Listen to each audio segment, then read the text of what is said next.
पाकिस्तान ने 1947 के बाद में जो कट्टरपंथी मुस्लिम मुल्क की बात की, मुल्क बनने के बाद में आज उसकी आर्थिक व्यवस्था क्या है, आज वो देश कहाँ खड़ा है। और एक हम नेहरू की सोच के बाद में हिंदुस्तान कितनी तरक्की कर गया। स्वामी प्रसाद मौर्य से पहले उत्तर प्रदेश के उप मुख्यमंत्री दिनेश शर्मा जी ने बयान दिया था कि सीता मैया टेस्ट बेबी ट्यूब थी, मटके में पैदा हुई थी। ये आपने भी सुना था। ये सारे संगठन जो आज सनातन की बात करते हैं, क्या भाजपा वाले सनातन धर्म पे कुछ भी बोल सकते हैं? उनको अधिकार है, सिर्फ वो हिंदू हैं। देखो, मैं तो इतना को किसी की भी धर्म के खिलाफ बोलना नहीं चाहिए। सनातन धर्म को हिंदुस्तान में बड़ी तादाद में लोग मानते हैं। अगर आप किसी भी धर्म के खिलाफ बोलोगे तो उनकी भावना को ठेस पहुंचे। कुछ लोगों को हो सकता है भावना को ठेस पहुंचाने मजा आता हो।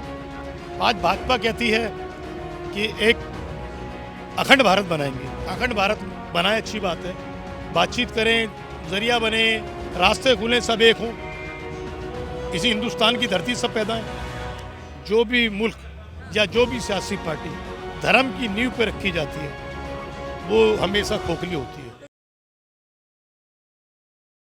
नमस्कार, आप देख रहे हैं सौगंध टीवी और मैं हूं आपके साथ राधिका शर्मा। बात की जाए स्वामी प्रसाद मौर्य की, अक्सर अपने विवादित बयानों की वजह से चर्चा में रहते हैं। एक बार फिर से चर्चाओं में छाए हुए हैं। स्वामी प्रसाद मौर्य ने इस बार बोला है, भारत पाकिस्तान का जो विभाजन हुआ था उसमें जिन्ना जो है वो दोषी नहीं है।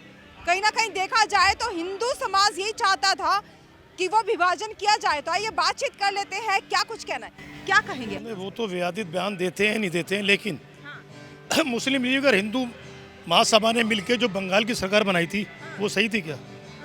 दोनों मुस्लिम लीग ने मिलाई थी ना बनके। तो दोनों की साजिश का नतीजा है इन लोगों की, जो आज लोग सत्ता में बैठे हैं उसी सोच के लोग हैं। पाकिस्तान में, यहाँ पे भी पाकिस्तान ने 1947 के बाद में जो कट्टरपंथी मुस्लिम मुल्क की बात की, मुल्क बनने के बाद में आज उसकी आर्थिक व्यवस्था क्या है, आज वो देश कहाँ खड़ा है। और एक हम नेहरू की सोच के बाद में हिंदुस्तान कितनी तरक्की कर गया।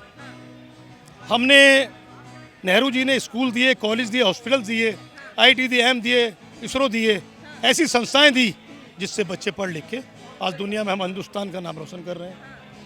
तो वो जो छोटी सोच थी ना, स्वामी प्रसाद मौर्य हर बार ऐसे बयान क्यों देते हैं?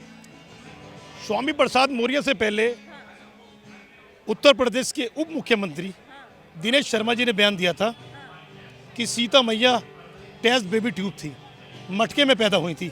ये आपने भी सुना था। ये सारे संगठन जो सनातन की बात करते हैं, क्या भाजपा वाले सनातन धर्म पे कुछ भी बोल सकते हैं? उनको अधिकार है, सिर्फ वो हिंदू हैं। कहाँ चलेगी तुम्हारी भावना? जितने संगठन हिंदू संगठन हैं वो कहाँ चले गए थे? अब जब डिप्टी सीएम भाजपा के योगी जी के राइट हैंड जब ये बयान देते हैं, मोदी जी के राइट हैंड ये बयान देते हैं, तो कहाँ चले गए थे भाई? ये तो शर्म आनी चाहिए इन लोगों को जो उसका विरोध नहीं कर पाए, फिर भी डिप्टी सीएम रहे। वो अलग बात है, जनता ने हरा के घर में डाल दिया, लेकिन उन्होंने तो बगल में रखा ना। एक ऐसा संगठन बता दीजिए जो हिंदू संगठन की बात करता है जिनने दिनेश शर्मा के बयान का विरोध किया हो? नहीं किया। क्या लगता है इस तरह के जो बयान दिए जाते हैं, क्या वजह है? देखिए, पक्ष हो या विपक्ष हो, इस तरह के बयान दिए क्यों जाते हैं? सनातन को लेकर क्यों बोला जाता है? भारत पाकिस्तान का जो विभाजन हुआ था उसको लेकर इस वक्त बोलना, जबकि आजादी के इतने वर्ष जो हैं वो व्यतीत हो चुके हैं, उसके बाद भी बोला जा रहा है। देखो, मैं तो इतना को किसी की भी धर्म के खिलाफ बोलना नहीं चाहिए। सनातन धर्म को हिंदुस्तान में बड़ी तादाद में लोग मानते हैं।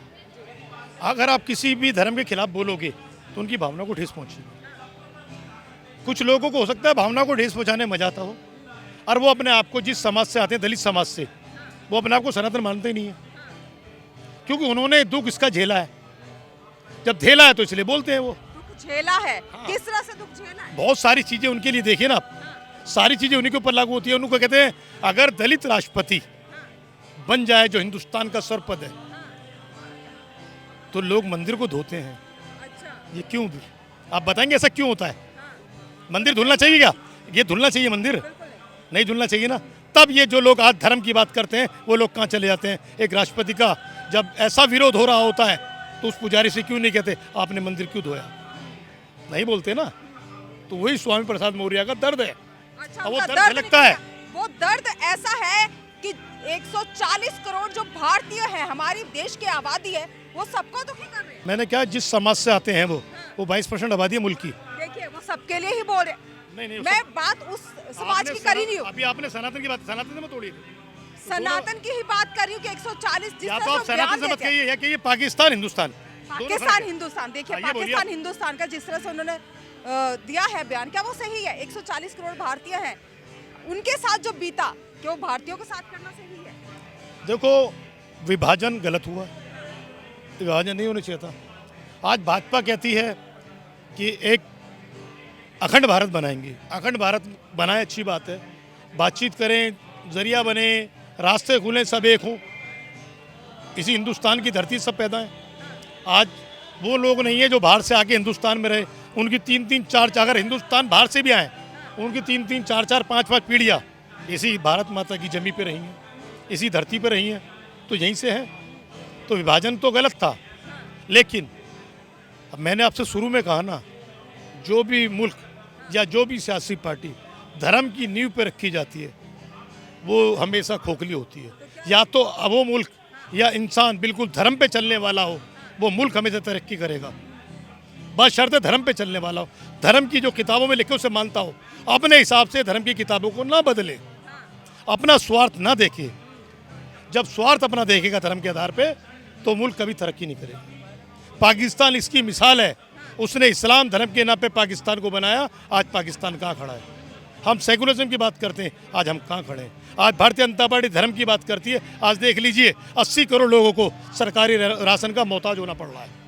मोहताज होना पड़ा, लेकिन राशन तो दिया जा रहा है लोगों को। मैं वही तो कह रहा हूँ, हम इतने मजबूर हो गए हैं धर्म की आड़ में, सब कुछ भूल गए हैं हम। जब भी तो सरकार के मोहताज हो गए ना।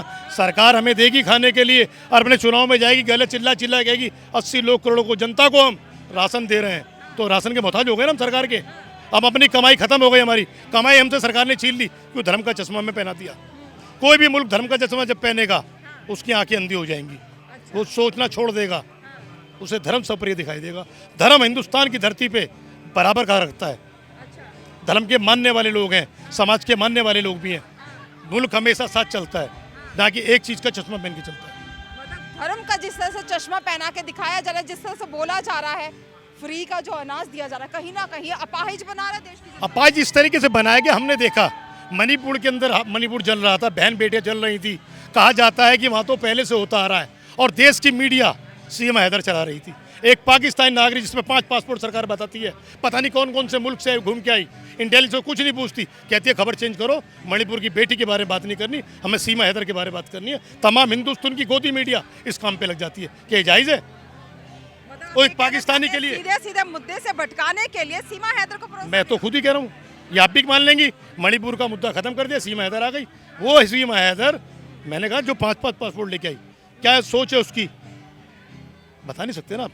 इंटेलिजेंस कोई भी हो, इंटेलिजेंस का आदमी किसी मुल्क का भी, कहीं का भी, कोई आतंकवादी भी किसी हद तक जा सकता है।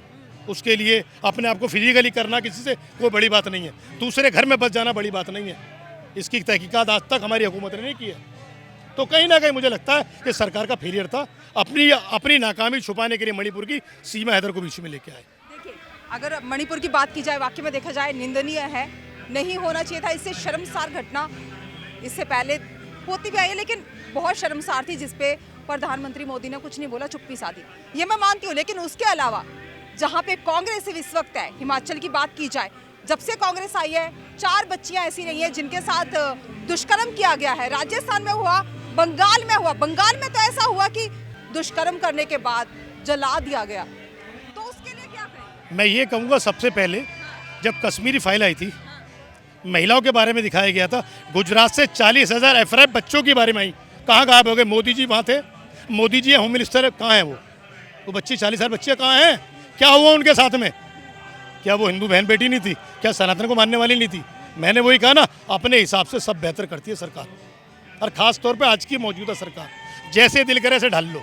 अपनी 5 जगह चुनाव हो रहा है हिंदुस्तान में, छाया हुआ क्या है?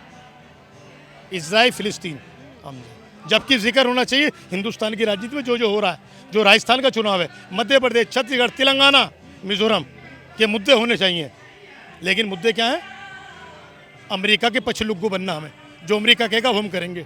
पापा मान लिया हमने, उनके चुनाव में डायरेक्ट कूद गए हम। इजराइल की जनता ने नकार दिया, नेतन्याहू को, वो 3 बार चुनाव हार गए, मजबूरियों में गठबंधन सरकार बनाई। उनकी सरकार जब सर्वे कराती है वहाँ जनता से, एक चैनल, तो 86% जनता कहती है नेतन्याहू, मेरी सुनिए ना, मेरी बात पूरी आप नहीं है। बातें घुमा रहे हैं, बात चली थी हमारी स्वामी प्रसाद मौर्य से, आप अमेरिका, इजराइल सारी जगह पहुंच गए, लेकिन बात आपने भारत की नहीं की। मैं तो आज के हालत की बात कर रहा हूँ ना, आज के हालत की बात कर रहा हूँ ना, आज ही मैं भारत बोलूंगा की बात ना, भारत की बात कर रहा हूँ ना, मैं वही कह रहा हूँ ना। भारत की बात में नेतन्याहू को 86% जनता ने कहा फेलियर नेतन्याहू का है। हमारे यहाँ 350 किलो आरडीएक्स आता बाहर से, 43 सैनिक शहीद होते हैं हमारे, परिवारों का क्या हाल होता है उनका कोई नहीं जानता, देश के लिए जान दे देते हैं। आज नया चुनाव तैयार है, कुछ ही दिन बचे हैं 5 साल पूरे होने में, आज तक उसकी रिपोर्ट नहीं आई है। उनकी जनता ने कह तो दिया, 86% नकारा मानते हैं अपने राष्ट्रपति को, हमारी जनता कहती है 70% बढ़िया है जी। तो ये तो बड़ा दोहरा चरित्र हो गया ना। कैसा चरित्र है? संस्कारी है ये चरित्र, आज के सरकार के अंदर है, आज के नेताओं में, आरएसएस भाजपा वालों में ये चरित्रहीन है। तो ये कहूँगा बड़े अच्छे चरित्रहीन है। तो ऐसा चरित्र ऊपर वाला हिंदुस्तान के किसी की नस्ल में न डाले, ना खूनों में डाले, जो बलात्कारी को बहन बेटी को चरित्र वाला बताए ये संस्कारी है। ऐसा उन्हीं संगठनों को मुबारक है जिसकी लीडर है वो। देखिए, बात चल रही थी हमारी स्वामी प्रसाद मौर्य को, लेकिन देखा जाए राजनीति तो आनी है, जो जिस पक्ष का होता है उस पक्ष की बात करते हैं। जहां आपको कांग्रेस का वक्ता मिलेगा वो बीजेपी के खिलाफ बोलेगा, जहां बीजेपी का वक्ता मिलेगा कांग्रेस के खिलाफ बोलेगा। बात कहीं पे भी हो, घूम फिर के मणिपुर आनी है, घूम फिर के सीमा हैदर पे आनी है, और घूम फिर के देखा जाए तो इस वक्त इजराइल और फिलिस्तीन पे बात की जा रही है, लेकिन स्वामी प्रसाद मौर्य पे बात नहीं करनी है। वजह क्योंकि चुनाव आने वाले हैं, सरकार को कहीं ना कहीं ऊपर नीचे दिखाना है। इस खबर में फिलहाल इतना ही। तमाम ऐसी खबरों के लिए जुड़े रहिए हमारे साथ, देखते रहिए सौगंध टीवी। कैमरामैन किशन के साथ राधिका शर्मा। आप देख रहे हैं सौगंध टीवी, सौगंध वतन की।